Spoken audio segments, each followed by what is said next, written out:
2024, I bought a $245,000 house with 21.8 acres. The original lender loaned me about $150,000. Today is January 3rd, 2026, and I haven't made a mortgage payment since May 2025, with my first missed payment being June 1st, 2025. And I live in a non-judicial state where foreclosure can move fast. So if you're thinking, how are you still in that house? Same. That's part of why I'm telling this story. And I want to start this series with total transparency because I think that's the only honest way to talk about something like this. I stopped paying Mr. Cooper on the grounds that I demanded answers in writing, and I did not receive what I believe is a point by point rebuttal to what I sent. Before I stopped completely, I sent two separate catch-up payments, one around $3,000 and the other one around $4,000, and I signed it under protest. And I made those payments. I made those payments while I felt like I was under pressure and threat of foreclosure because they were sending me letters that that's what it felt like to me. And then in May, I didn't send any more payments. So I skipped June and I still haven't paid to date. Um, I'm not telling anyone to do this. I'm sharing what I did and what happened. And just the FYI, this is not legal advice. This is my personal story. So take with that what you want. So let me rewind to the beginning. August 13th, 2024, closing day. I'm signing for something huge. It's land, it's security, it's my future. But I'll be honest, I felt from the start that I didn't understand the signing the way I should have. I signed anyway, and I walked away knowing I would have to learn the hard way. So after closing, I started seeing things I didn't understand. Language about servicing, transfers, literally within 2 weeks before my first payment. My first payment was October 1st. And in September, the second week of September, I got my first letter from Freddie Mac saying that the mortgage had been bought by them. However, they didn't record it. Talk about that later. So after I after the closing, I started seeing all this stuff, um, who the real interested parties were and how funds were being applied was all questions that I wanted answers to. So I started building a paper trail, and that first big step was being the QWR, which is the qualified written request, if you don't know. So I'll break down exactly what I asked for in a later episode, but for the point of episode one is this. I went from I feel something is off to I am documenting everything. Now, here's where it gets weird. Because if you understand non-judicial foreclosure states, you know this can move very quickly. So when I stopped paying in May, and then I missed June, July, August, and September, I fully expected that if they were going to foreclose, it would happen. But instead, I watched the months roll by.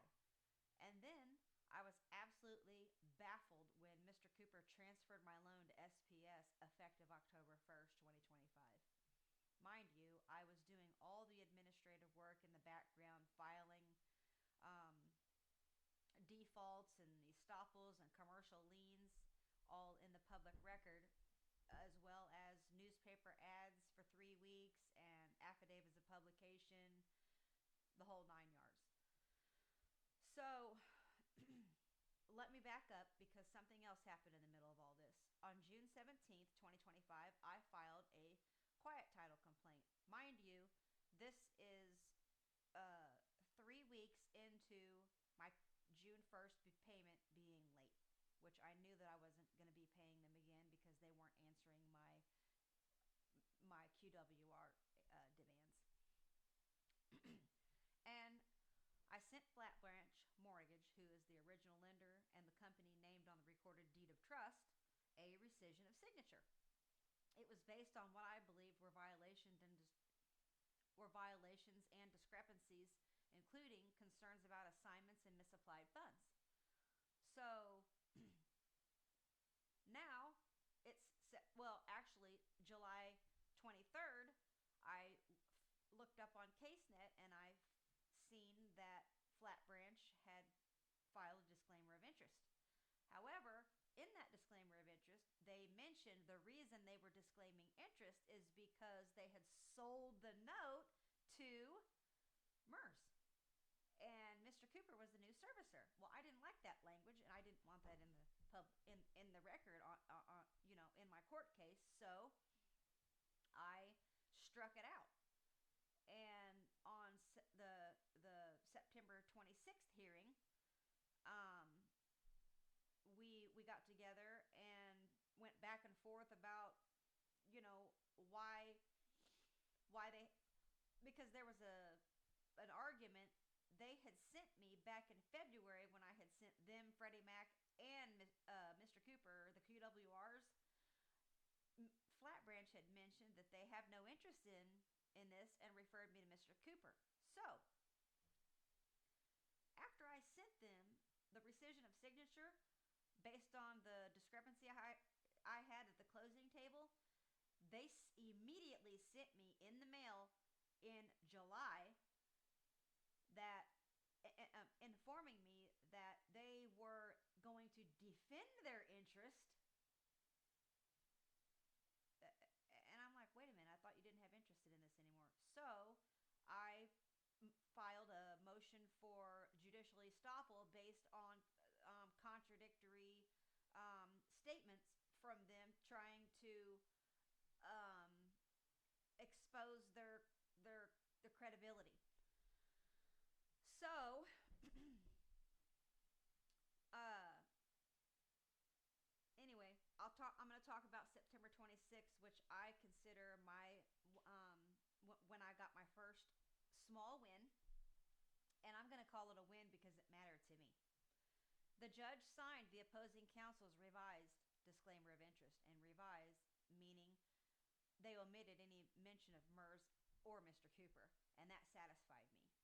The judge dismissed Flat Branch from the case and ordered me to amend my petition and name the correct defendant. So, this is where I made a decision I know people will have opinions about.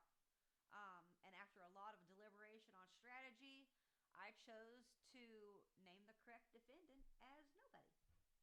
And because in my view, nobody has a verified lawful claim. So I went in rem. I named the property as the defendant in rem. So the judge gave me until December 3rd to file that amendment. So on December 2nd, I did just that. I filed the amendment in rem with the property description, and it's January 3rd. I haven't heard anything yet. However, my trusty little secretary and confidant ChatGPT, who helps me navigate the judicial system since I have nobody to talk with or get any kind of advice from, anybody that wants to give it for free anyway, I decided to find out why nothing was happening in my case. I kept getting on there, nothing. So chat says, oh, you have to file something to make the court move, make the judge see it. So on December 23rd, I did just that. I filed 2 motions. I don't know what they were called. Motion to set judgment or something like that, and then a default judgment based on the fact that I put an ad in the paper for 3 weeks and nobody came forward with a lawful claim. Therefore, the title needs to be quieted in my name. And there are other cases that have followed that protocol. So I named those 3 cases, one right here in Benton County, my own county, where that exact same thing happened. Nothing else is even mentioned. All the QWR, all the administrative process didn't even matter. They did one thing. They put an ad in the paper. They did the legal requirement, and nobody came forward. Therefore, title was quieted. So I'm following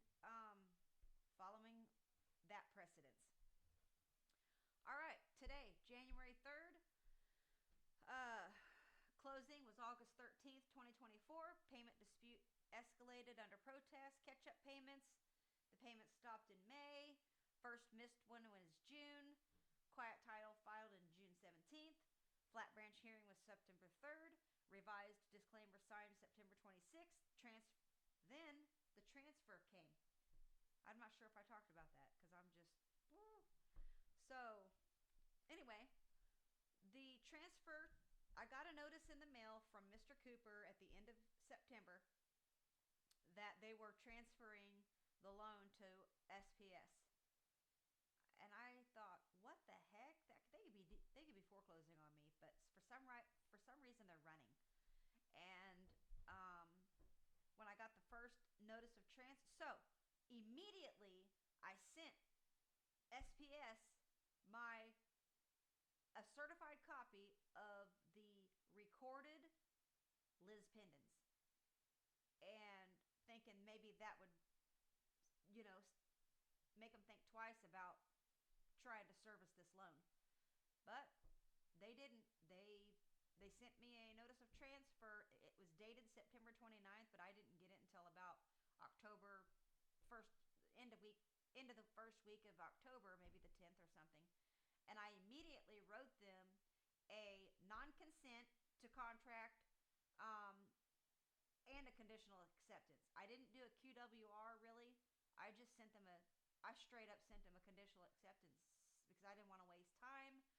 I know that they are moving quickly to foreclose, and I wanted to go straight for the jugular. And they're not going to answer the QWR anyway. I kind of put some of that language in there, like, let me see. That's what a conditional acceptance is. It's you saying, I'll pay you on the condition of you verify that you have a lawful claim.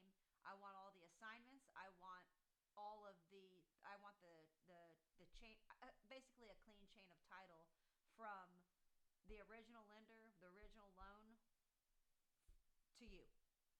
They didn't provide that, so I sent them a default. I gave them 30 days.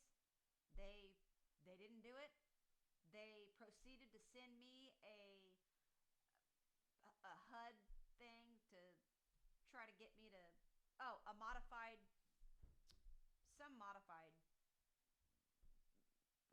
TR modification or something. I don't have it memorized or in front of me. I'm just kind of talking off the cuff here because I wanted to get this video made. I don't really want to put a lot into it because honestly I just don't have time, but I know people need to hear this and are anxious to hear this. I'm trying to be as transparent as I can because everyone's like, what's your method? How do you do it? Where are you at? What happened in your foreclosure? And I'm not even in foreclosure yet, so I want to just make a quick video, and I'm anticipating it being more than one video depending on what everybody wants to see or what do you want me to talk about. But that's where I'm at. I am waiting on the judge to schedule either a hearing or just sign it. Just sign the thing because I've done everything lawfully. So here, I just found a mistake today when I was looking through my papers, which really irritates me. But I filed on December 23rd that default judgment and motion to basically move the court so that the judge can actually do something with the case, and my captions don't match.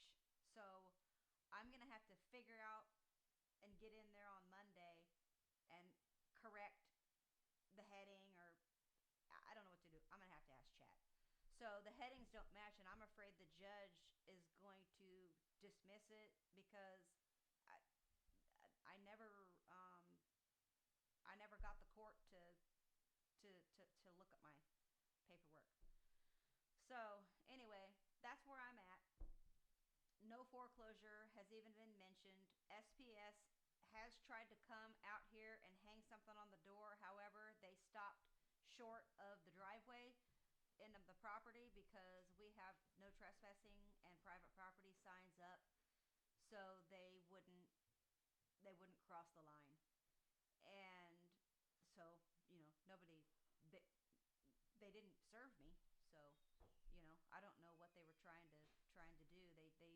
they said that they were doing a condition assessment, whatever that means. So the second thing that happened was the other day, an agent from a company called Balance called me on the phone. I had literally just got done going to the bathroom. I'm washing my hands. The phone is sitting on the sink and the phone rings. And so I'm like, Balance, who's that? So I answered it. And I don't record every time, but almost every time anybody calls me, I hit the record button right away. This time I did. Just had a gut feeling you better record this. So I'm trying with my wet hands. The guy's already talking, and I finally got the record button hit.